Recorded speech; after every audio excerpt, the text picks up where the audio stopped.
Boa noite a todos, sejam todos bem-vindos à página do Verdade e Luz no Facebook e também no YouTube. Hoje nós estamos aqui para mais um Evangelho na web e como nós fazemos em nossos lares durante o Evangelho no Lar, e também como ocorre no Verdade e Luz, antes de darmos início ao estudo do Evangelho de hoje, a realização dessa leitura, eu convido vocês a realizarem conosco singela prece de abertura, lembrando sempre que aqueles que assim desejarem podem desde já estar colocando um copo com água para que essa seja fluidificada. Então, vamos juntos pedindo aos espíritos superiores, ao nosso querido Mestre Jesus, que nesse momento nos ampare, amplifique o nosso entendimento para seus ensinamentos, silencie as nossas dores e as nossas preocupações. E para tanto, nós vamos juntos orar a única prece que Ele próprio nos ensinou quando aqui caminhou entre nós. Pai nosso, que estais nos céus, santificado seja o vosso nome. Venha a vós o vosso reino. Seja feita a vossa vontade, assim na terra como no céu. O pão nosso de cada dia dai-nos hoje. Perdoai as nossas dívidas, assim como nós perdoamos aos nossos devedores. E não nos deixeis cair em tentação, mas livra-nos, Pai, de todo o mal. Que assim seja, graças a Deus. Bom, então, iniciando a leitura de hoje, do livro Fonte Viva, de número 143, intitulada como Acorda e Ajuda. Ela vai falar para nós acerca de um trecho do Evangelho de Mateus, que é o capítulo 8, versículo 22, que diz assim: Segue-me e deixa aos mortos o cuidado de enterrar os seus mortos. E aí Emmanuel inicia aqui, né, o entendimento, né, da lição. Aí fala assim para nós: Jesus não recomendou ao aprendiz que deixasse aos cadáveres o cuidado de enterrar os cadáveres, e sim conferisse aos mortos o cuidado de enterrar os seus mortos. Há, em verdade, grande diferença. O cadáver é carne sem vida, enquanto que um morto é alguém que se ausenta da vida. Há muita gente que perambula nas sombras da morte sem morrer. Transfugas da evolução cerram-se entre as paredes da própria mente, cristalizados no egoísmo ou na vaidade, negando-se a partilhar a experiência comum. Mergulham-se em sepulcros de ouro, de vício, de amargura e ilusão. C. Vitimados pela tentação da riqueza, moraram em túmulos de cifrões. C. Derrotados pelos hábitos perniciosos, encarceraram-se em grades de sombra. C. Prostrados pelo desalento, dormem no pranto da bancarrota moral. E, se atormentados pelas mentiras com que envolvem a si mesmos, residem sobre as lápides dificilmente permeáveis dos enganos fatais. Aprende a participar da luta coletiva. Sai cada dia de ti mesmo e busca sentir a dor do vizinho, a necessidade do próximo, as angústias de teu irmão, e ajuda quanto possas. Não te galvanizes na esfera do próprio eu. Desperta e vive com todos, por todos e para todos, porque ninguém respira tão somente para si. Em qualquer parte do universo, somos usufrutuários do esforço e do sacrifício de milhões de existências. Cedamos algo de nós mesmos em favor dos outros, pelo muito que os outros fazem por nós. Recordemos desse modo o ensinamento do Cristo. Se encontrares algum cadáver, dá-lhe a bênção da sepultura. Na relação das tuas obras de caridade, mas, em se tratando da jornada espiritual, deixa sempre aos mortos o cuidado de enterrar seus mortos.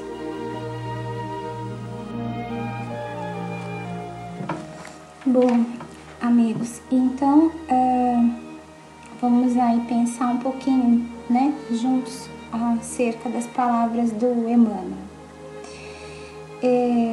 Logo no início aqui, eu acho que fica já bem claro para a gente começar, né, a nossa conversa, esse esclarecimento que o Emmanuel faz no início do texto, dizendo que Jesus falava, né, nesse trecho, sobre os mortos e não sobre os cadáveres, ou seja, ele falava das coisas espirituais e não das coisas terrenas, né?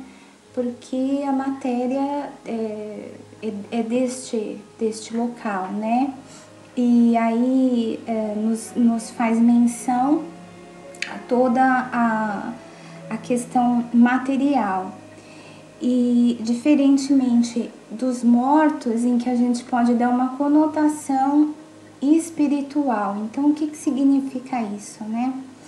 Um outro dia mesmo nós falamos a esse respeito, dizendo o seguinte, eu até usei esse termo, não me ocorre agora em qual evangelho foi, enfim, mas eu me lembro de ter usado esse termo aqui com vocês, dizendo o seguinte, que nem todos vivem, né? Alguns apenas existem. Então, o existir, o eu estar encarnado, não quer dizer que eu tenha tomado posse de todas as responsabilidades vindas com a oportunidade bendita da reencarnação.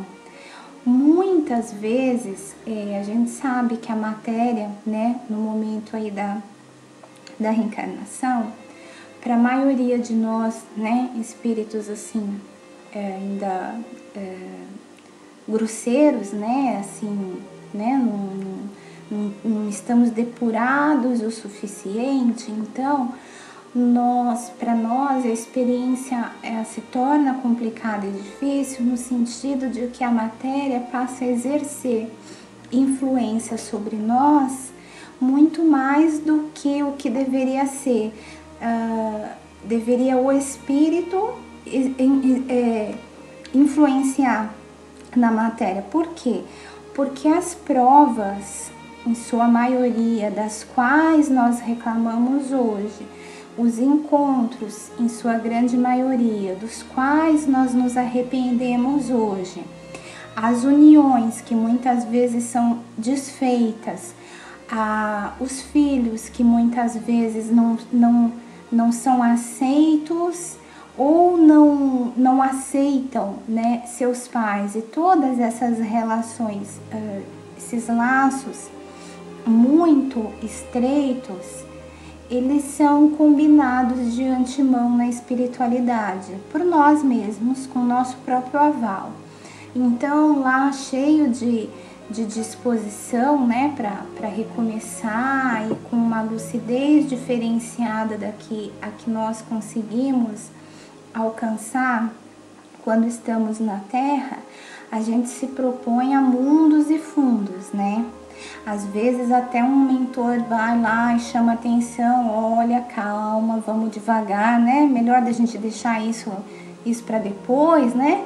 E a gente não, a gente quer conquistar o mundo, porque realmente, como dizia Chico, diz que é uma dor dilacerante, né? Essa dor do arrependimento, essa dor da culpa, da sensação de tempo perdido, da sensação de não ter cumprido a missão a qual nós nos propusemos adequadamente, eles realmente fazem, né, essa menção aí na literatura, e a quem já trabalhou, né, ou trabalha nos postos de trabalho na casa espírita, em trabalhos mediúnicos, sabe que realmente isso é relatado com frequência pelos espíritos, essa questão de ter que aguardar na erraticidade para vir retificar aquilo que ele se propôs a fazer, não fez, né? Em bom português, a gente, quando chega aqui, amarela, né? Como diz aí a moçada, chegou aqui, amarelou. Porque a carne, né? A terra passa a exercer essa influência sobre a gente, as coisas já não ficam mais tão claras, né? Enquanto a gente está lá, a gente sabe os motivos, né? Claramente, tem todo um propósito e tudo mais. Então, voltando para a nossa lição, o que ocorre nesse momento? Já desanimados, né, da vida, a gente resolve aí dar aquela famosa paradinha, né? Que em vários momentos do Evangelho a gente vê que ela tá ali, né, à espreita, né? Porque a pessoa deixa de viver, está morta entre nós, apesar de não estar desencarnada, morta no sentido que nos traz a lição aqui. Ela não está participativa, ela não está lúcida, ela não está vívida, né? Então, começa nesse momento de derrocada a se procurar, né, ou a se deixar levar por situações.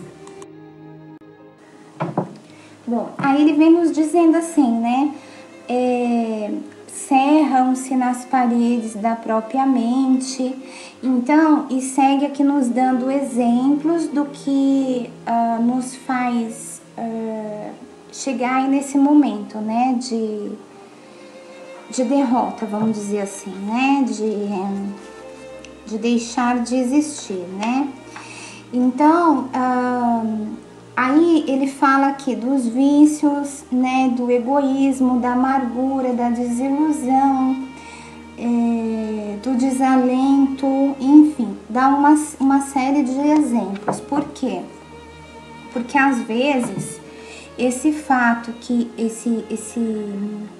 como que eu vou dizer, esse gatilho, né, que faz com que nós adotemos esse movimento de introspecção diante da vida, vamos dizer assim. Então eu me volto para mim, para dentro de mim mesmo. E o outro, e o próximo, e o que eu vim fazer aqui, né? Então nesse momento a gente já quer, né, que tudo vá por aí, não faz a menor diferença, e apertou o botãozinho do tanto faz, né? Porque eu não aguentei essa carga, então buscando, não é um processo racional, gente, tá? É lógico que ninguém se machuca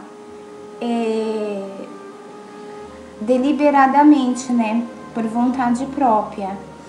É um processo que leva tempo. Então, por exemplo, uma grande desilusão, um trauma de infância, não estou dizendo que é regra, tá? Só estou tentando ilustrar aqui. Uma grande desilusão, um trauma de infância e tudo mais faz com que a pessoa procure o que nós, né, costumamos chamar de válvula de escape, né? Então, alguns direcionam essa energia, né, de forma saudável. As pessoas na situação que cita aqui Emmanuel, né, que estão deixando aí de viver, como elas estão voltadas para si mesmas, ou elas vão buscar coisas destrutivas, né? Então, vão beber, vão usar droga. Por quê? Porque isso entorpece a lucidez, isso faz com que se perca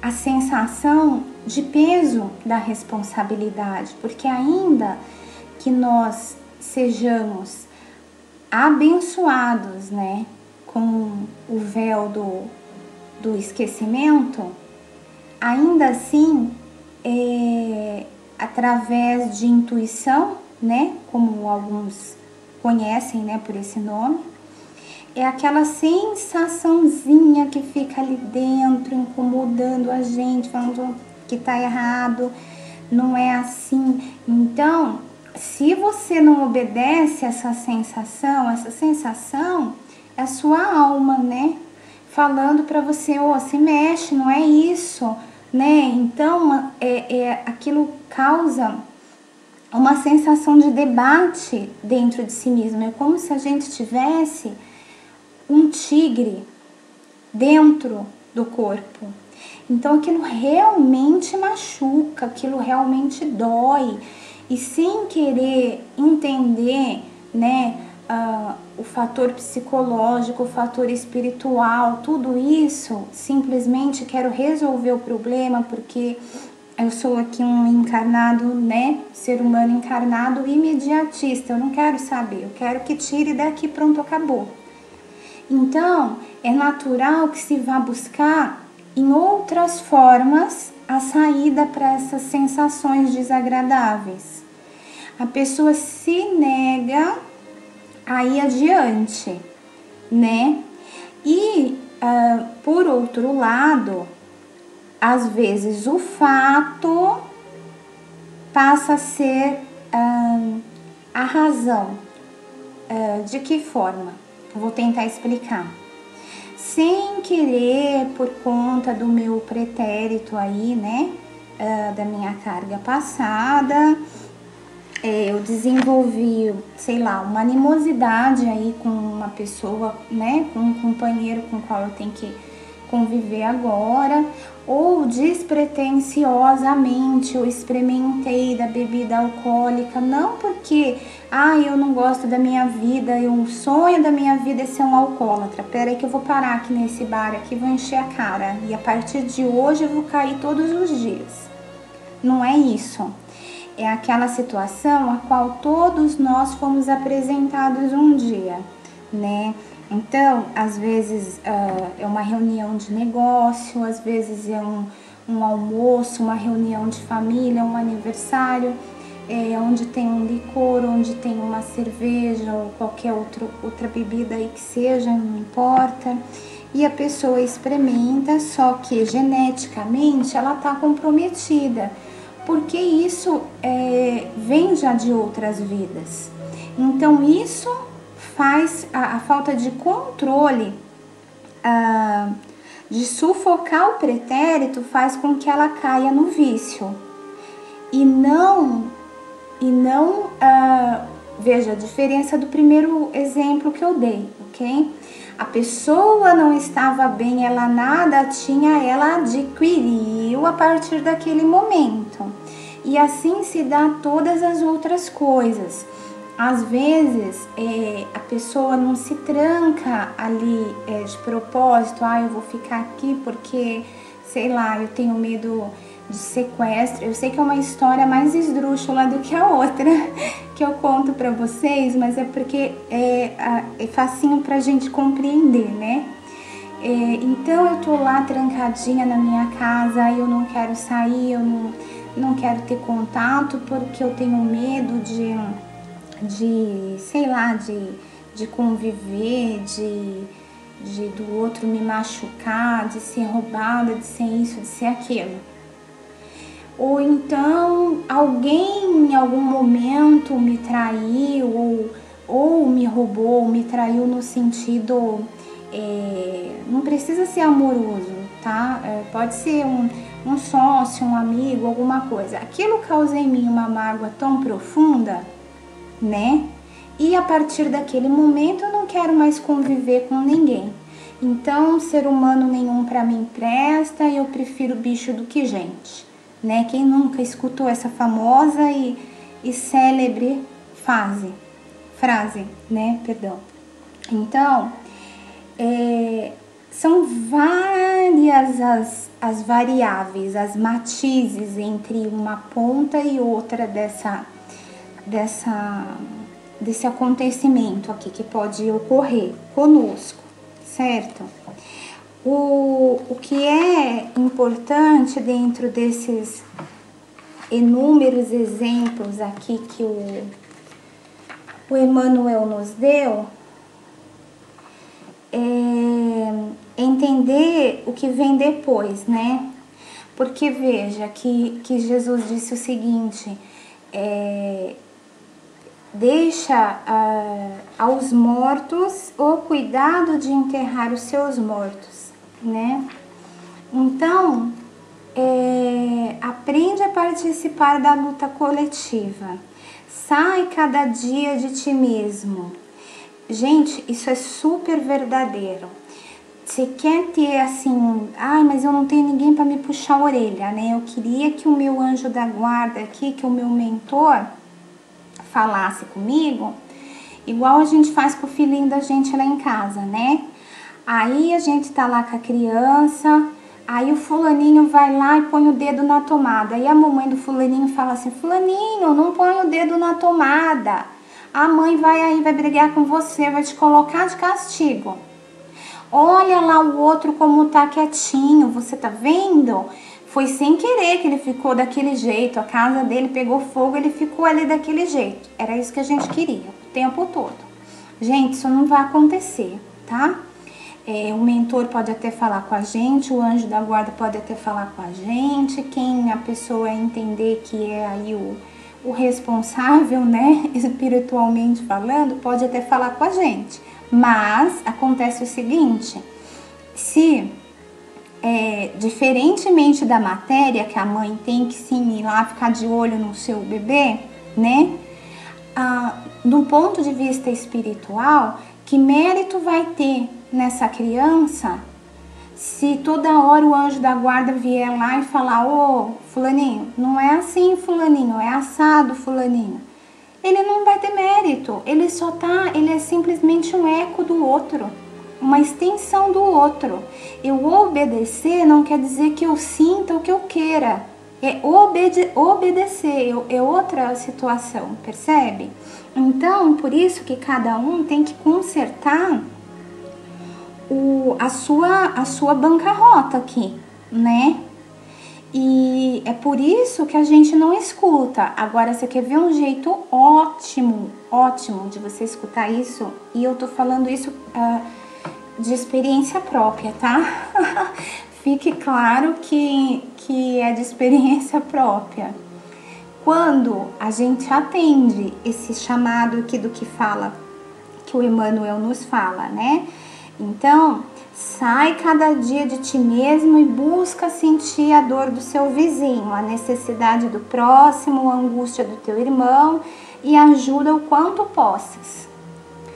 Eu garanto, na primeira que você se disponha, não é sair perguntando se alguém está precisando de alguma coisa, não vai ninguém sair agora e lá bater na porta do vizinho, né? Basta você sair de casa. Às vezes, inclusive, nem precisa sair de casa, porque a disposição, ela é sinalizada de alguma maneira na espiritualidade, sabe? E de lá eles apontam, olha lá, o fulano tá pronto, tô vendo daqui, tá perto de quem aí, né? É a tal da teia que a gente sempre fala, que tá tudo é uma grande teia, uma grande trama, numa dança perfeita. Então, essa pessoa não estar pronta por afinidade, né? Me foge a palavra agora, por ela estar ali disposta, certo? Disponível, né? Ela faz com que o outro que precise chegue até ela, entende? E aí, é nessa hora que você ganha aí o que a gente estava falando do puxão de orelha e do anjo da guarda. Porque a dor do outro, quando a gente participa ativamente aquilo, esfrega na nossa cara mesmo, sabe? Você se sente assim... Tinha uma amiga minha que usava essa expressão, né? Você se sente o piolho da cobra. Ai, acordei me sentindo o piolho da cobra. Quer dizer, uma coisa mais pequena, mais insignificante, mais triste, mais reles, mais descartável possível. A gente se sente um lixo de ter reclamado. Essa que é a verdade. Porque a nossa reclamação, a gente fala assim, ai, poxa vida, esse chuveiro não tá esquentando, ai, meu Deus do céu, vou ter que tomar banho morno com frio desse, né? Ou então, tudo bem que a gente, né, muitos, inclusive a maioria de nós, tem que equilibrando, né, empurrando o resto do mês, né? Porque no final do salário sobra mês, né? Aquela tal história. Isso é a realidade da grande maioria da população. Ninguém aqui é estrela super privilegiado se está vivendo isso, né?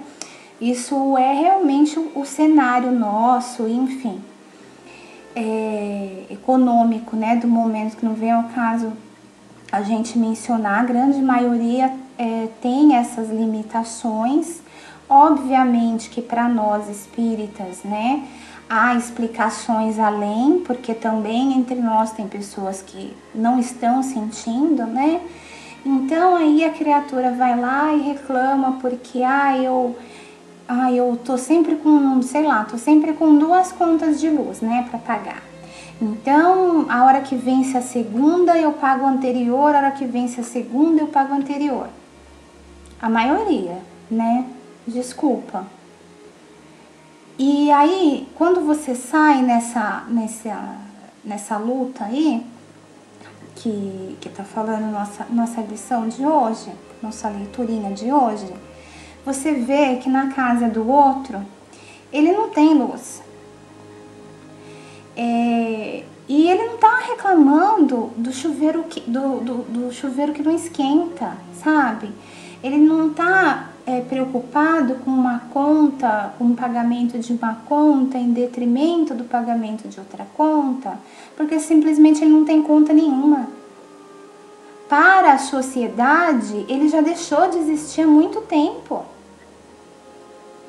Porque já tá à margem, entendeu? Então, não tem isso de, o Wi-Fi, a TV a cabo, o telefone, papapá. Puxa vida, gente, se a pessoa não tem luz, ela já não tem mais nada, né? Já não, se tiver água encanada, tá bom, muita gente não tem, né? E aí a gente fala assim, né? Outro exemplo, né? Puxa vida, hoje só tem arroz e feijão para comer. Não tem mistura, não tem salada, não tem não sei o que. O outro no seu lugar está dando pulos homéricos de 2 metros de altura, né? Comemorando. Então, não estou dizendo aqui que é para ninguém se satisfazer com essa situação, certo? Muito pelo contrário, né?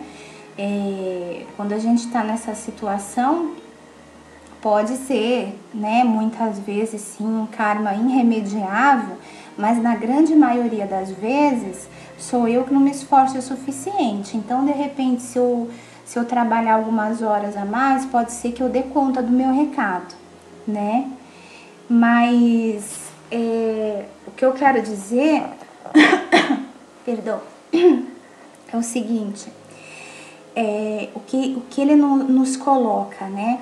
Quando a gente se propõe, né, se dispõe a estar nessa luta diária, a conviver com o outro, como nós estamos entrelaçados uns aos outros, a dor do outro me ensina a ser caridoso, me ensina a não reclamar, controla muitas vezes a minha má tendência. Então, se eu fico lá trancadinha lá na minha casa e não saio para nada, eu só olho pro meu umbigo, eu vou achar que o problema do meu umbigo é o mais terrível do planeta Terra, porque que referência eu tenho? Eu não tenho outra, eu só olho para mim mesma, não tenho outra referência. E quando eu vou a campo e eu vejo o umbigo do meu próximo, aí eu falo, puxa vida, como eu sou ingrata. Como eu tive coragem de reclamar disso, perdão, meu Jesus amado. É o que a gente faz. Às vezes, a gente não percebe, porque não é uma coisa assim, sabe? Cheguei lá no cabeleireiro, sentei loira, saí morena. Não é assim. É uma coisa que tá mais pro cabelo branco. Então, é gradativamente, mas é perceptível sim, muito, muito. A diferença de controle, de atitude, de posicionamento que a gente tem quando se dispõe a conviver, quando a gente se dispõe a dar uma chance para o outro, mesmo depois de ter sido roubado, machucado, ferido, bababá, não importa, tá? Quando eu consigo entender que o que eu tenho não é meu, né? Que o que eu tenho tem que ser partilhado.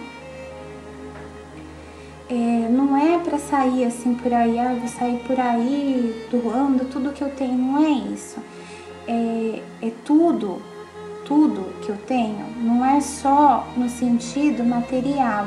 Então, sabe assim, tipo, algumas religiões, eu não tô criticando, tá, gente? Pelo amor de Deus, Deus me livre uma coisa assim.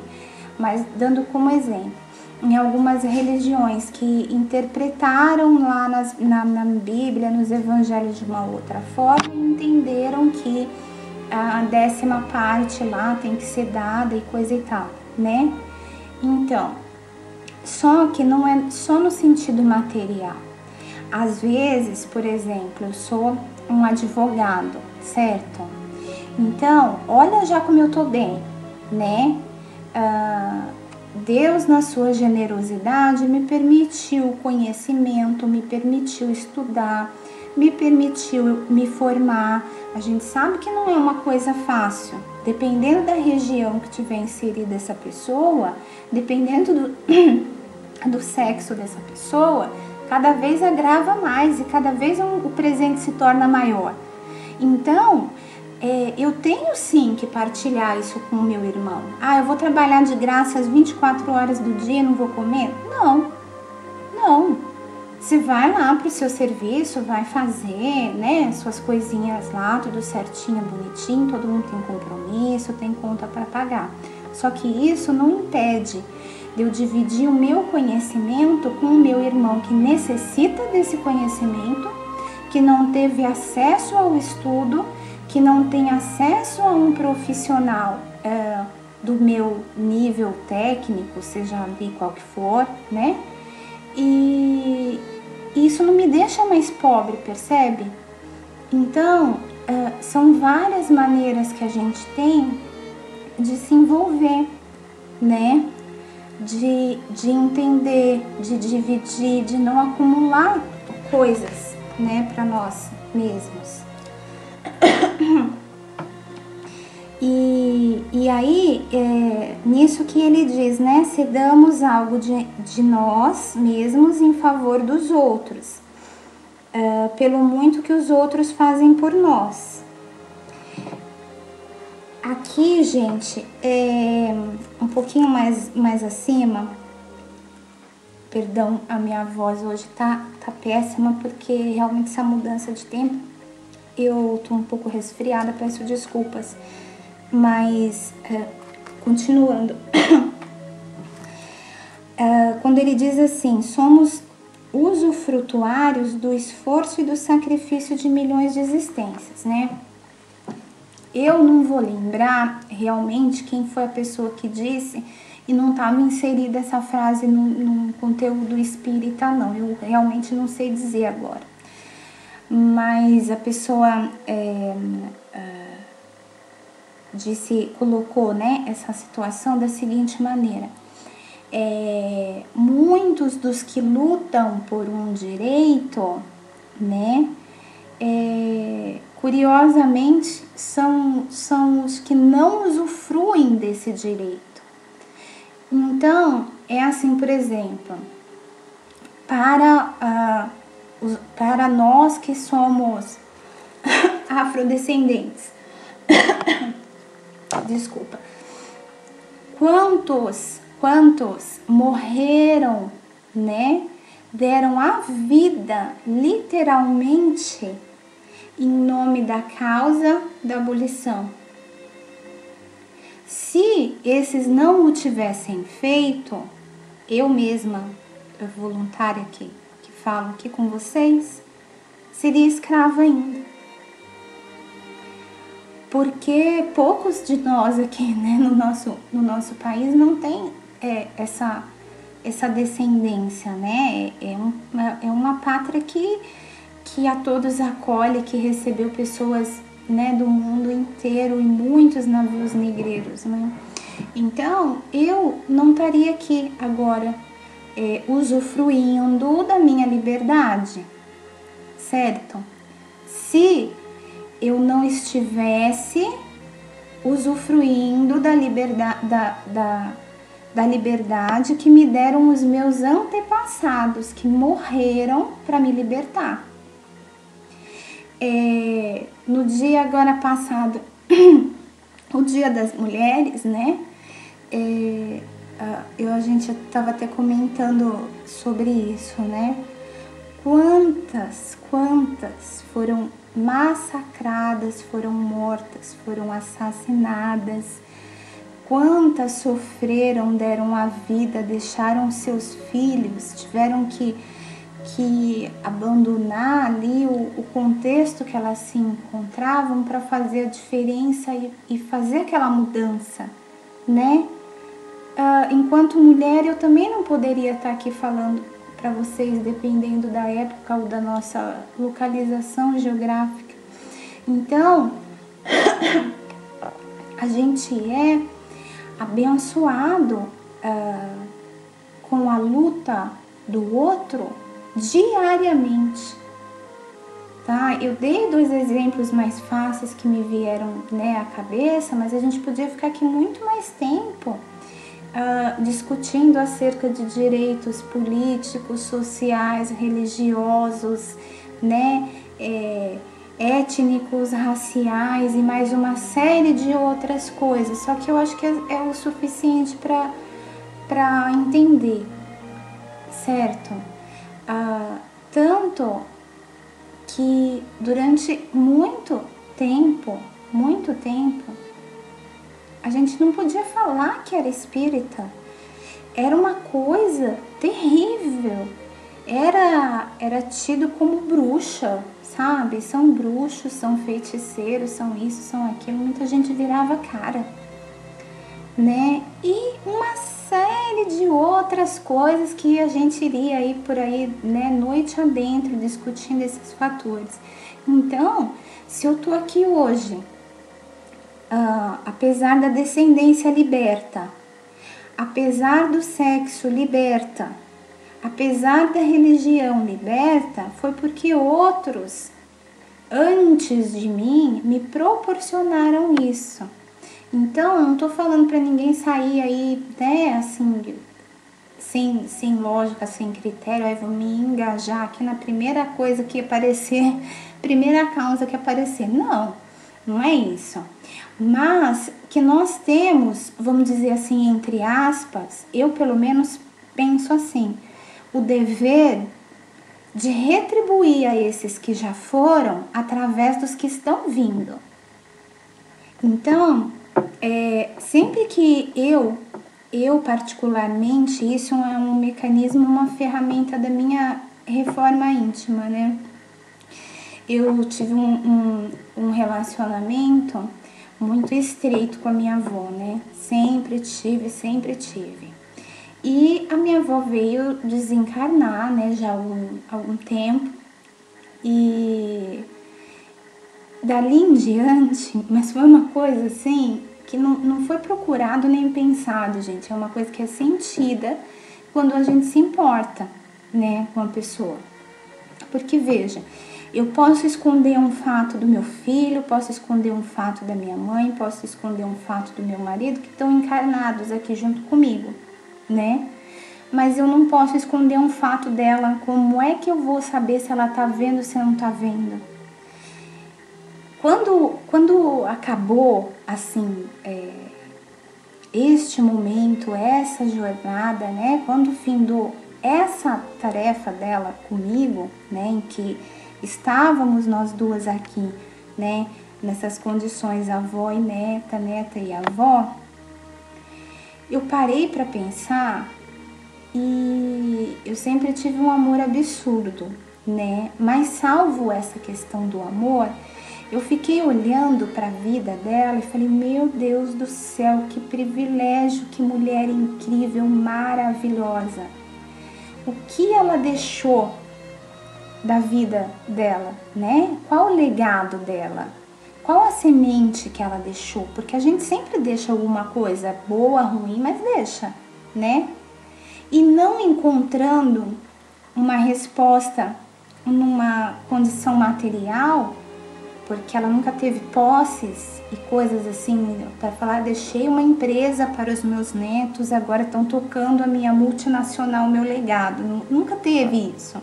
Eu percebi que o legado dela sou eu, sou minha mãe, o que a gente fizer, né, de nós mesmas e o que a partir daquilo que nós aprendemos com ela, nós ensinarmos o próximo.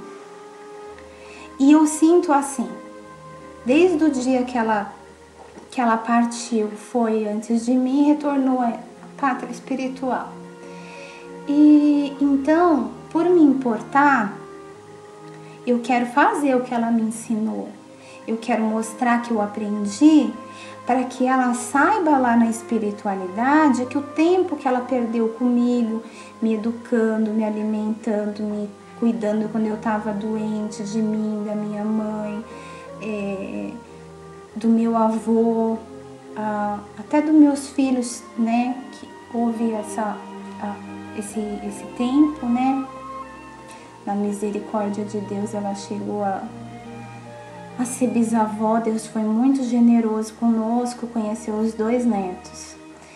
Então, eu penso dessa maneira, e é isso que o Emmanuel nos fala, né?